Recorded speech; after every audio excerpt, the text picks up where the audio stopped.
Rajiv, Amazon sits at a rather interesting intersection, cutting edge AI at massive scale, but also ruthless about operational discipline. When you hear the hype around agentic AI today, what sounds genuinely new to you and what sounds like old wine in a new bottle? Yeah. I think the ability, I think so far what we've had are static workflows, where humans kind of put the logic of a bunch of steps that need to be done. I think what's new with agentic AI is genuine intelligence to decide dynamically what order to execute steps or to invoke tools to get tasks done based on a high level natural language request that may come in. So that is genuine and it's enabled by the reasoning capabilities of LLMs. LLMs today can reason about high level tasks. They can break them down into less complex, Sure. simpler set of steps, and then they could even match them with tools that need to be invoked to achieve those steps. So that whole autonomous execution, putting together a dynamic workflow from a high level specification is what's novel. So I would say the autonomous nature is all novel in the sense of uh, there's there are no humans telling the agent that this is how you have to execute, uh, you know, uh, or plan to get this high level task done. The agent uses its own reasoning capabilities, the tools that are available to it to decide which tools it should be using and in what order they should be called. So that is pretty amazing. And it's enabled by the reasoning capabilities of LLM. Right. And what do you think is being rehashed? Something that just kind of presented in fancy packaging when it's something that's already been kind of there and is not really agentic per se. Right. I mean, when you have people going in and actually coding up some workflow for a high level task, that is not agentic.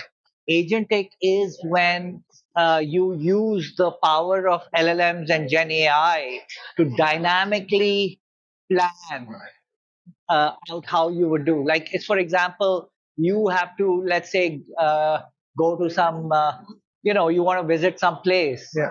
You sit down and come up with a plan. Well, you're going to take a cab from here to the airport. You're going to take a plane, and then you're going to do a bus or whatever, right? So you have a high level goal from get from place A to place B, Correct. and then you decide the plan. So that's exactly what agents can do. You can just tell them, I want to go from place A to place B. I don't want my ticket to be more than XYZ. I don't want to pay more than 5,000 rupees.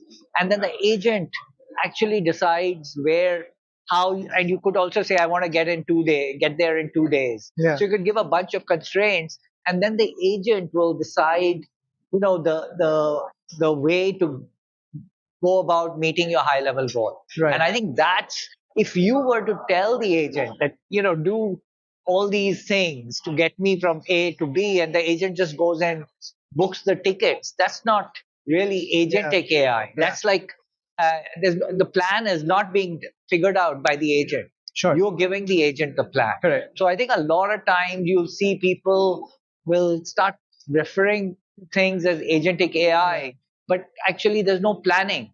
Yeah. The part of agentic AI that's unique is this ability to reason and plan and then execute.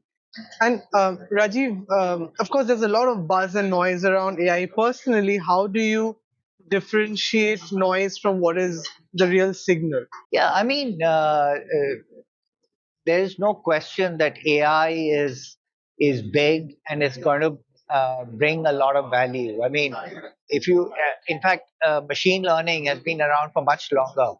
You look at search ranking, you look at ads, you look at at Amazon, we're doing summarizing reviews. Yeah. So earlier we couldn't do that because of Gen AI and LLMs. we can now take 1,000 reviews and just tell the LLM generate a summary. You know, you can get a summary. Correct. Earlier, this was not possible before Yeah. LLMs and Gen AI. Yeah. So there are a lot of tasks that are not hype. That's not noise. They're genuine. They bring a lot of value. In fact, I meet so many friends, and I keep getting like people tell me, oh, we love those review highlights. Yeah. Like made it so easy to shop on Amazon. I don't have to Absolutely. go through Yeah. these thousands of reviews and so on. So there are really lot of things that Gen AI is enabling that are improving customer experience and actually bringing So value. always Right. look for strong use cases. That's a Right. So, marker. so yeah, there are good use cases that are enabled. Uh, the with a lot and being able to do things automate in an automated way. Hmm. Earlier, if we did these summarizing of reviews and so on, that'd be humans sitting there and doing Yeah. it. Yeah. And even today, we have a lot of things that we do at in every company that are done manually, which Yeah. will all be replaced by AI. So it Sure. could be the same use case, but being also doing it with a lot less cost and Sure. with a lot less effort. Right. And Gen AI, and there's a lot of use cases and applications of Gen AI which are actually doing things that humans do today that can be automated. Yeah, yeah. Talking about that, Rajiv, I mean, there is a lot of fear out there that AI is going to eat up a lot of jobs. How do you sort of look at that, and what would you say to people out there who are genuinely worried that their livelihoods could potentially be lost to AI, and as AI sort of scales within organizations across the board? AI is definitely a disruptive technology. There's no question about it. It's at the same level of the internet or the steam engine before that, cars and things like that. Sure. And every time there's a disruptive technology, new jobs get created. And an example here is when the automobile came. There was a lot of fear amongst everybody that it's going to create mass unemployment because all those people who were riding horse carriages would be out of work. People wouldn't be sitting in horse carriages anymore. They would be driving cars. And we know, like, how big the entire automobile industry became and how many jobs it created, Correct. right? So there is this, yeah, anytime there's a disruptive technology there is this fear. It's natural. But my own view is AI will create new set of jobs, and it could, again, on the other side, that could be just like with automobiles. There was just an explosion in the number of jobs. You could have the same thing happen with AI. There could be an explosion in the number of jobs. We don't know what all those jobs would be, but Yeah. as it starts, getting deployed a lot more, people will have a need for AI specialists who could. I think with training models, you need a lot of people creating training data. You can't just trust AI. There has to be a lot of human oversight Yeah. because AI models do hallucinate. They're not Absolutely. perfect. So you're going to have a lot of people there to make sure what the AI is doing is all right. You need people who will be moderating the output of these models and so on. And people will have to design. There'll be architects who will be there. Uh, to decide how do you leverage AI to attack a certain problem, Sure. right? So I'm optimistic. I think there'll be whole new categories of jobs that will be created once AI becomes a lot more mainstream. And do you firmly believe, Rajiv, that the human layer will always remain critical in the days to come? Yeah, I do think there will always have to be human oversight, partially because models make mistakes. Some of those could be, critical, uh, where we can't afford to have errors. Um, Humans will have to be monitoring these systems overall. Uh, also, when it comes to designing the systems and so on, again, humans will have to be involved a lot. Even if you look at software engineering, I mean, AI is good at handling simpler tasks, but when Mm. tasks become complex, uh, humans need to step in and figure out how to decompose a complex task Yeah. into simpler tasks and then allocate that work to agents. So there'll always be humans sort of coordinating these agents. The agents may do specific things, but I think there will have to be humans who allocate work to these agents, who want these agents to do the right thing, and then also validate the output of these agents and review the work of the agents. And could this also potentially spawn a new wave of entrepreneurship, given that there were things that people were going to college for, learning it for 4, 5 years. Now with AI, a lot of that is very easily and readily available.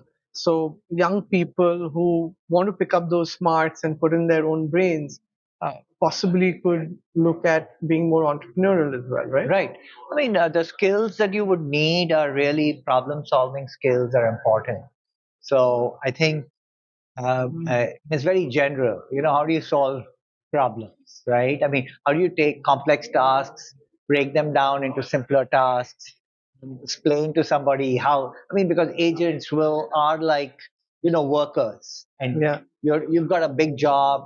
You've got to somehow break down that job, get these people who can do these units of work together to get the bigger task done, Yeah. right?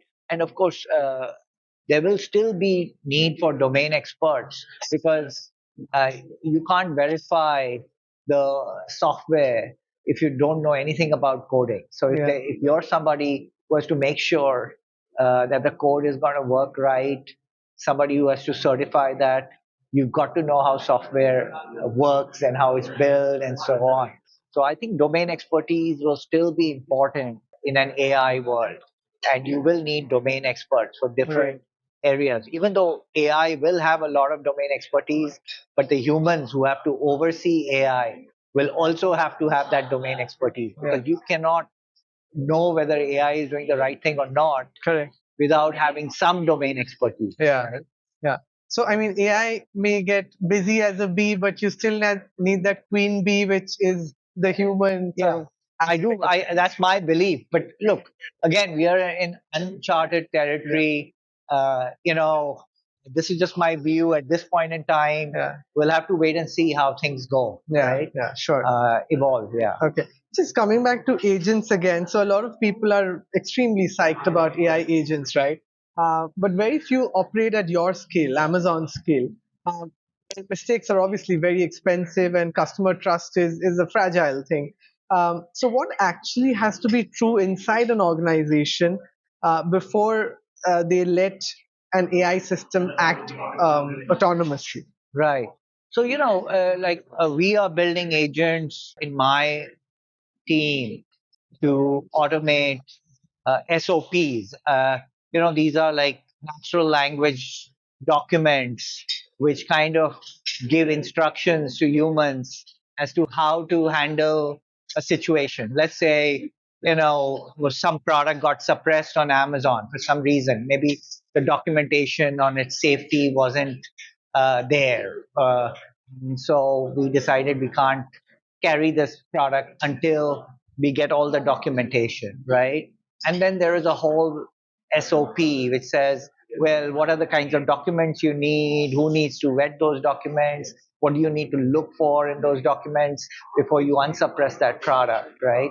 So there are humans who follow these SOPs. So one of our big efforts is trying to get an agent to kind of read that uh, entire natural language document executed. So Interesting. one of the things we found first is that the agents just couldn't understand the natural language instructions because they were ambiguous. There was missing information. It was tribal knowledge. Hmm. People had some information in their head. Based on that, they could understand these documents. Correct. So the documents weren't written with all the information to be self-contained. There's a lot of tribal knowledge and other things.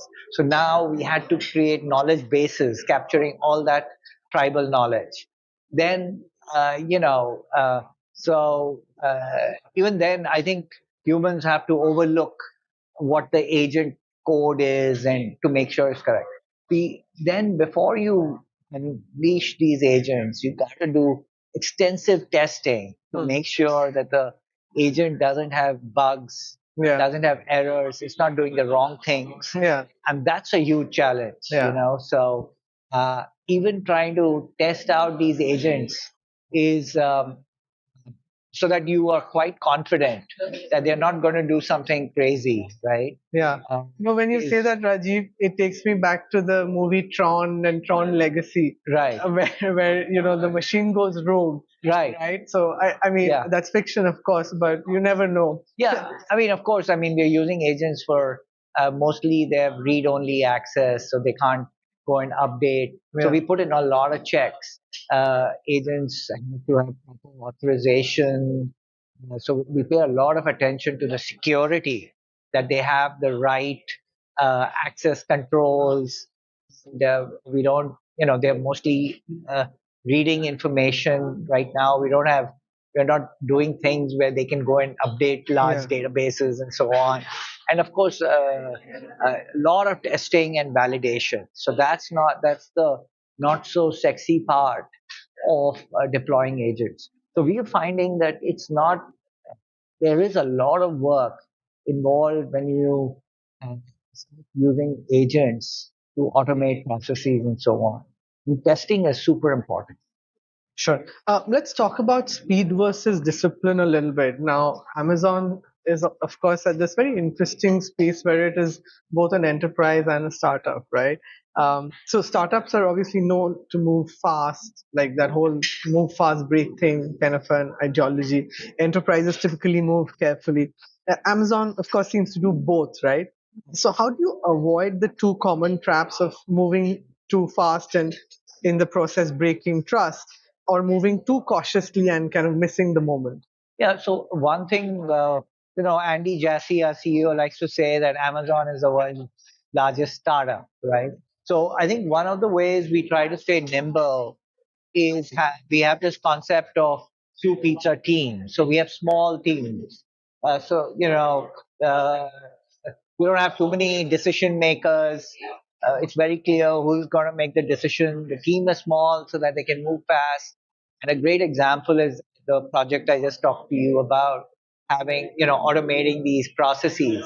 And it's a very small, I think it's like maybe three or four scientists, and there may be three or four engineers, and there's one product guy so it's a team of like, seven, eight to 10 people. Like and they're very empowered to move very quickly. So that's how you get the sort of the speed of a startup by Yeah. having small, nimble teams and empowering them. So, they can make decisions quickly and they don't have to get approvals from me and everybody for, what we call our two-way door decisions. Yeah. When there are one-way door decisions that are very big and that could really break things, then maybe I would come in. Otherwise, they're empowered to move fast. Right. And I think to make sure that they don't break a lot of things, we have those checks and balances of one way versus two-way door decisions.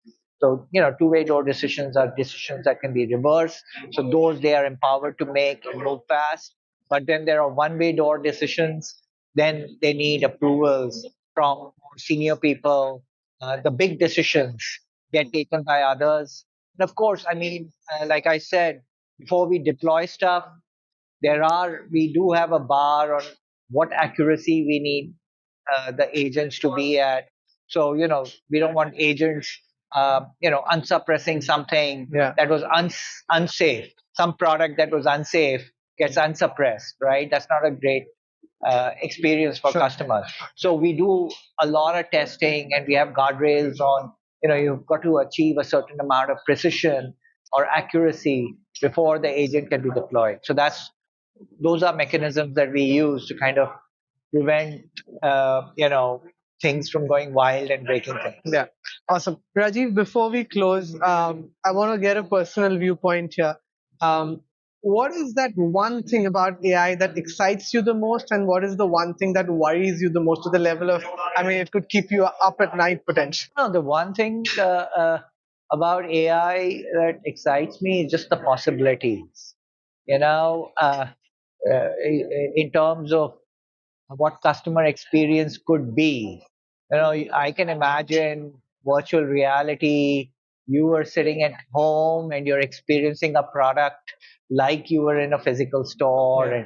and those are things that AI can really make, making shopping super easy for people, right? No more of, in fact, my I was just discussing with my wife, telling her, maybe she should take more interest in investing and and I go around talking to friends. She just went to Chat GPT and she just said what are good stocks to buy, and she gave a prompt and with some conditions, and Chat GPT gave some really good responses.